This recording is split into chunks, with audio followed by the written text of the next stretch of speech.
बच्चों की तरफ। ठीक है, आप चलिए। श्रेष्ठता, विद्वता और ज्ञान की प्रतिमूर्ति आदरणीय श्री शंकर सर को मेरा नमस्कार। यहाँ पर उपस्थित यथा योग्य छात्र छात्राएं जो हैं, गुरुजन जो हैं, उन सभी को यथा योग्य मेरा स्नेह, प्रेम, नमस्कार। बहुत बातें हुई, सबकी समस्याएं भी किसी ने रखी, किसी की लड़की थी, किसी की जो भी समस्याएं थी, लेकिन हर समस्या का समाधान है और समाधान हमारे पास ही मिलेगा अगर समस्या हमारी है तो। मैं गुरुजी के पास अकेले में गया मेरे विद्यालय से संबंधित समस्या को लेकर, इनके पास 2 मिनट बैठा मैं, इन्होंने बताया चलता रहता है जीवन में। फिर मैं रूम पे गया, बैठा घंटे 2 घंटे, मनन किया, चिंतन किया, समस्या का समाधान मिला और आज आप सबके सामने फिर से हंसता खिलता खड़ा हुआ हूँ। मैं कुछ पंक्तियाँ रखता हूँ, हम सब राजस्थान के लोग हैं, सुनिएगा। राजस्थान क्या है? मैं भरतपुर से आता हूँ, वहीं से शुरुआत करूँगा। परिचय की बात हुई थी, मेरा नाम सर्वदमन शर्मा है, अलवर डिस्ट्रिक्ट का रहने वाला हूँ, नौकरी भरतपुर में करता हूँ। लगभग 20 वर्ष की उम्र में तृतीय श्रेणी अध्यापक के रूप में पहली भर्ती थी। पहली बार ही मैंने पेपर दिया था कोई कंपटीशन का और लग गया। उसके बाद एमएससी किया मैंने मैथमेटिक्स से, लेकिन अभी मैंने इस साल ही ब्रेक लगा के फिर एमए हिंदी से करके और सर के शरण में आ पहुंचाऊंगा आपके साथ। बीच में कोई एग्जाम नहीं दिया, 3-4 साल कोविड आ गया था। एसआई का इस बार दिया, वो हो गया था, लेकिन मेरे बस की नहीं है एसआई, मेरे से फिजिकल नहीं होता, वो अनुमान लगा रहे हो आप। आरएस दिया है मेंस, उसका रिजल्ट अभी पेंडिंग है, देखते हैं क्या होता है। आप वो तो लेक्चर बनेंगे इसलिए रुके हुए। सुनिएगा कि केसरिया बालम का, मारवाड़ी आलम का, जयपुरी घेवर का, राजपूती तेवर का, बाईसा के ताने का, घूमर के गाने का, आमेर की गुजिया का, बीकानेरी भुजिया का, कोटा की कचौरी का, कविता में पचौरी का, जोधपुरी साफे का, अलवर के मावे का, यहां हर कोई दीवाना है।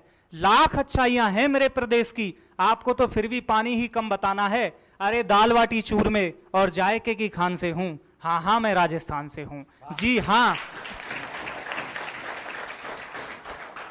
जी हाँ मैं राजस्थान से हूं। एक बड़ी समस्या वो हमारे चौधरी भाई साहब कह रहे थे कि महिला, हालांकि मेरे महिलाओं से कांटेक्ट भी रहे, मतलब दोस्ती में, और कई बार कुछ सीखने को मिलता है तो कई बार कुछ प्रॉब्लम्स भी क्रिएट होती हैं, वो सब चलता रहता है। लेकिन चूंकि मेरी भाषा जो है वो वीर रस की है, ओज की है, मैं कुछ पंक्तियां रखता हूं कि क्या परिस्थितियां रही जो मुझे खुद को परिवर्तित करना पड़ा, एक नया माहौल बनाना पड़ा। मैं कौन हूं? मैं सत्य का हूं सारथी और सनातन का उजागर हूं, मोहपासी सागर समाने वाले चिंतन का गागर हूं। मैं रामधारी का राम, दिनकर का दिन लिखता हूं। मैं वो प्रेम नहीं जो तुमको होटल ओयो में दिखता हूं। अरे मेरा प्रेम तपस्या, मेरा प्रेम प्रबल साधना, इसी प्रेम से जुड़ी हुई है जनमानस की सबल भावना। अरे यही प्रेम तो देश प्रेम है जो सर चढ़कर बोलता है, और इसी प्रेम के कारण सरहद पर फौजी का खून खौलता है। प्रेम मैंने किया है साहब, मेरे प्रेम को मैं पंक्तियों में रख रहा हूं। कौन सा प्रेम मैंने किया है कि तपस्या, मेरा प्रेम प्रबल साधना, इसी प्रेम से जुड़ी हुई है जनमानस की सबल भावना। इसी प्रेम के कारण राणा का चेतक कभी रुका नहीं, लोहागढ़ के सूरज कभी झुका नहीं। इसी प्रेम के कारण पन्ना निज पूत बलिदान चढ़ाती है और रानी हाड़ा शीश कटा युद्ध भूमि भिजवाती है। अरे कटा दे जो शीश सरहद पर, उसे हम शक्ति कहते हैं। और आपके प्रेम का तो पता नहीं मित्र, मेरे प्रेम को तो लोग देशभक्ति कहते हैं।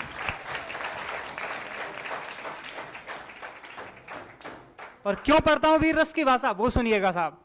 कि सीमा पर जो खड़े हुए उनको गाली दी जाती है, जेएनयू में नारे लगते हैं, फलाने हम शर्मिंदा हैं और तेरे कातिल जिंदा हैं, नाम नहीं लूंगा मैं किसी का, वहां नारे लगते हैं, तब कहीं जाकर मुझे लिखना पड़ता है, सीमा पर जो खड़े हुए उनको गाली दी जाती है, सरहद पर जो खड़े हुए उनको गाली दी जाती है, जो सरेआम निर्दोषों को मारे उनको ताली दी जाती है, तब छोड़ छाड़ के सब कुछ मुझको कलम उठानी पड़ती है और मां की पीड़ा मां के बेटों तक पहुंचानी पड़ती है। लिखने को तो लिख देता मैं भी चोली बिंदिया काजल पर, महबूबा की जुल्फों पर या रंग बरसाती पायल पर, लेकिन रोती भारत मां का क्रंदन सुनने लगता हूं, तब छोड़ छाड़ के प्रेम पे पासा आग उगलने लगता हूं। समस्याएं इतनी हैं, एक ये संस्थान में आने के बाद ऐसा फील होता है कि समस्याएं नहीं है। आप बाहर जाओगे, अग्निपथ अग्निवीर को लेकर समस्या पैदा हुई पड़ी है। थोड़ा जाओगे बेरोजगारी अनएम्प्लॉयमेंट को लेकर समस्या हुई पड़ी है। कहीं जाओगे नौकरी वाला भी दुखी, बिना नौकरी वाला भी दुखी, समस्या ही समस्याएं। समाधान है वो मैंने एक बार बता दिया, अपने पास है। देश में परिस्थितियां ऐसी हो जाती हैं कि जब दहेज का दानव बेटी को खा जाता हो और यह करने वाला भी जब स्वर्ग पा जाता हो, जब सरहद पर चंद भेड़िए हमको आंख दिखाते हो, 4-4 5-5 फीट के भी नहीं होते, वो चाऊ माऊ, और गलवान घाटी में फिंगर 8 तक पहुंच जाते हैं आज से 1 साल पहले, और ये कहते हैं फिंगर 8। हो सकता है यहाँ पे 80% गुरुजियों को ये नहीं पता हो फिंगर वाला क्या एरिया था, डिस्प्यूट वाला। पता है तो बहुत अच्छी बात है, जागरूक होना चाहिए। तो फिंगर तक पहुंच जाते, तब लिखना पड़ता है मुझको कि जब सरहद पर चंद भेड़िए हमको आंख दिखाते हो और हमारे सैनिक सरहद संधि की बेड़ी में बंध जाते हो,